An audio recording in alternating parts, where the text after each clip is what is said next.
Hi everyone, my name is Rich with TrekWithUs.com, and today I'm going to give you guys a quick tour of my home, which also happens to be an RV.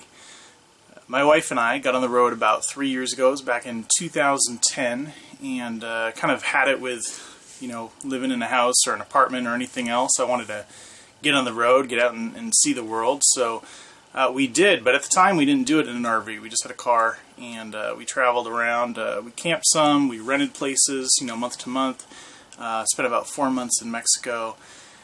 And last year we finally decided, we really want to have a place of our own. It's something to be said for having your own bed, your own shower, and so on. So we decided to buy an RV, and we've been in California for the past almost a year now, living in the RV, kind of getting it set up and getting ready to get back on the road.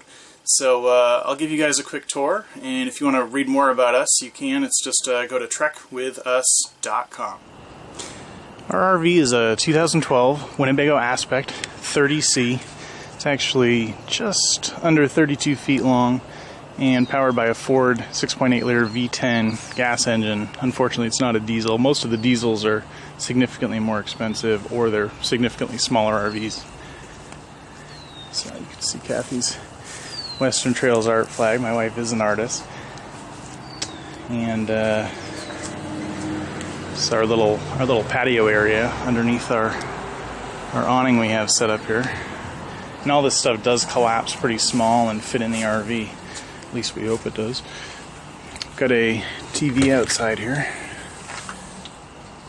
for tailgating or watching movies or whatever one wants to do, plus some speakers. And around the outside there's all these little storage bins that pop open. And all the storage, including the TV and everything, they're all locked with the same key. There's another storage bin in the end there. Oh, I'll show you over here. This is our yard stash. It's like a tent for bikes and outdoor stuff, and it breaks down into a very small tent bag. But it's nice to have if you have bikes and you don't want them to be visible on the outside.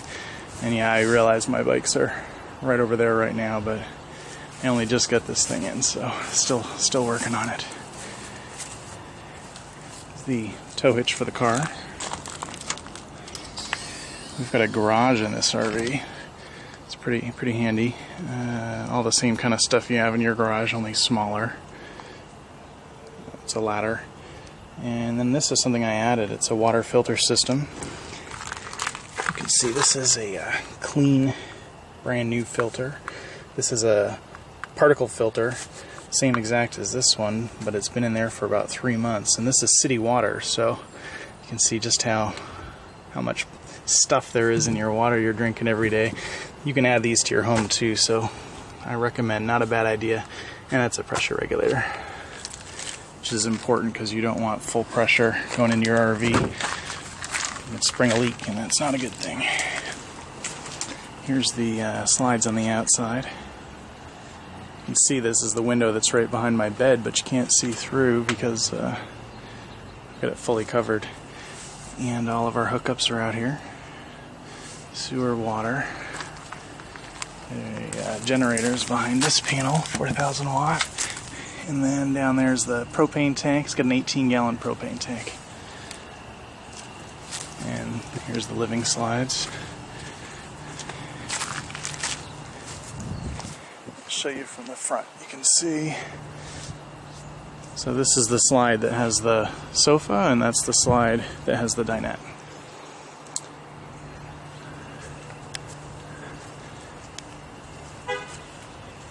It's April 2nd. I'm in Tustin. It's a beautiful day. Tustin, California. We've got orange trees out here. I am in Orange County. So nice that there's still some orange trees here. And with that, I'll go inside. Okay, here we are inside. I'll start from the cab and I can work my way back. So both seats do turn around, which actually gives us a pretty good living area, because this RV has 3 slides. We've got 2 slides in the living area, both the couches on a slide, and slides are actually walls that move back and then can be pulled in. Just so, in case you don't know. And then the dinette's also on a slide. That gives us pretty decent floor space in here. We do have a TV up here. and all the controls are in here. We've got DVD player, stereo, and all that kind of stuff. Surround sound, speakers, center channel speaker, and there's 2 speakers behind me. Neat thing about this sofa here is it's got this pull-out footrest. Let's see if I can even set it up one-handed. So there's the footrest. You can also push it back against the sofa if you want, and then the whole sofa reclines. This button, and the sofa reclines completely flat into the footrest and makes a queen-size bed. And I've had a few people sleep on it. They all say it's pretty comfy, and I actually slept on it a few times myself, and it really is not bad at all. And then the dinette also forms into a bed. That table goes flat. The cushions in the back come out and lay on top of it, so it forms maybe a kid's bed. It's not really full size like the sofa. Okay, it's the kitchen area. We've got a 3-burner cooktop, microwave, convection oven, storage. We don't really have a lot of counter space in here, but I've gotten pretty good at cooking kind of around it. You've got these covers for your sink, that's a dish strainer, and we've got a little flip-up leaf. So a lot of the food I cook is just chop up and put it in a pan, kind of cooking. And then finally over here, the refrigerator and freezer. Let's see, freezer, fridge, and underneath them, I've got a little root cellar. Actually, potatoes, sweet potatoes, and all that. Down on the floor there, we've got an inverter for the batteries. I can go into that in detail another time. And a alarm for the propane, because the stove does run on propane, and if it started to leak in here, you definitely want to know. It'll kill you.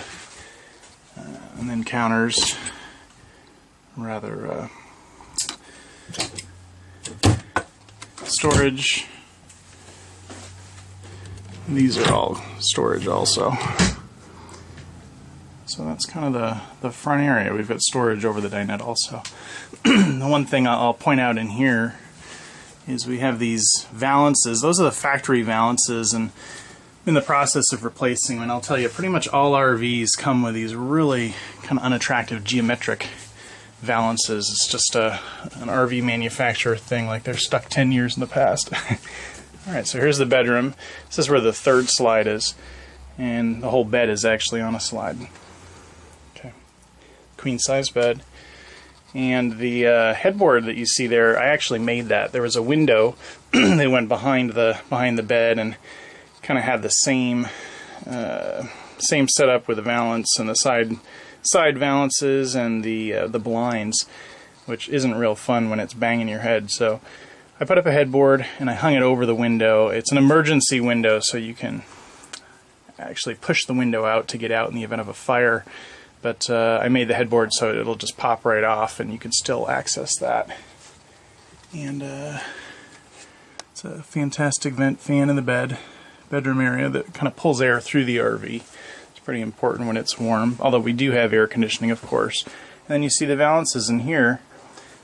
I've covered 2 of them now. I haven't done the side, just the top. But covering it with linen with a little blue trim to kind of go with our color scheme, where we've got some blue accents. And some of my pictures and some of Kathy's art on the wall. I've got a wardrobe in here. It's mirrored. When you open a door, the light turns on. And then storage up above the bed for extra clothes. And storage down there. And there's the shower, pretty important. It's kind of tucked in a corner, but it gives it a better footprint than a lot of RV showers. A lot of them are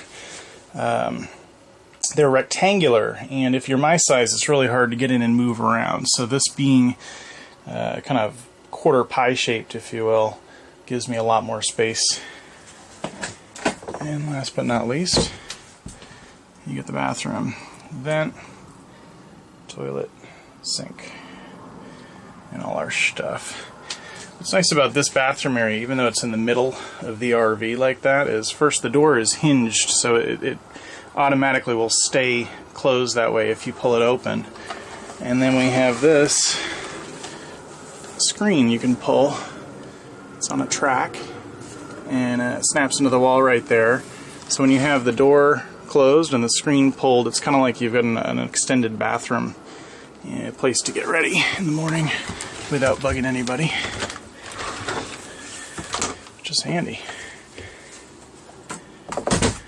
Alright, last thing I'll show is just some of the controls. There's your slide out switches. Pull them in, push them out. And then this is the control panel. This is where you actually put on your water pump. If you're not connected to city water and you're using water out of your tank, you can use the water pump. Our heater can either work with electricity if you're plugged in or if the generator's running, or it'll run off propane. Then you've got your tank levels to check, your battery levels. Chassis is your battery under the hood. Your house batteries are the ones that run your lights and actually your TV if you have an inverter like we do. And then this is just the generator. I've got a 4,000 watt generator outside. I can turn it on here, turn it off, see how many hours I've run it. And then down here we've got our thermostat. The only thing difference about this than a regular house is that again, we can run our heat either on propane or we can use electric if we're hooked up. And then we've got AC and fan and all that. So there you go. Pretty much anything else that's in here, I'm going to make another video about any of the tweaks or changes that I've made. But oh yeah, I can show you guys also. We do have this really large interior. It's like a moonroof, but it opens so you can get some fresh air right in the living space. And it does also have, it's got day-night screens, so you can either block out the light entirely or just let some air in without letting the bugs in. Oh yeah, and finally, all of our windows do have day-night shades, which is why we have the Valances in the first place. So these are the day shades, and they actually do block the light, so somebody can't see in when those are down during the daytime. And then we have night shades. Hey, you guys made it to the end. Thanks for watching. If you guys are interested yourselves in what it's like to live in an RV, or you're thinking about giving it a shot, I definitely recommend renting one first. It is, pretty small space, and it definitely takes a special kind of couple, I think, to pull it off. But the freedom is great, traveling is great, and it's really pretty convenient when all's said and done. It's easy to clean, pretty easy to maintain, and a pretty inexpensive way to live. But yeah, I don't think it's something I'd do if I had kids personally, or if I had a lot of pets, or obviously it's something where you need to either have money or have a job you can take on the road like I do and like my wife does. So things to think about. And again, thanks for watching. I hope you enjoyed it. Hope you found this useful. And until next time, happy travels.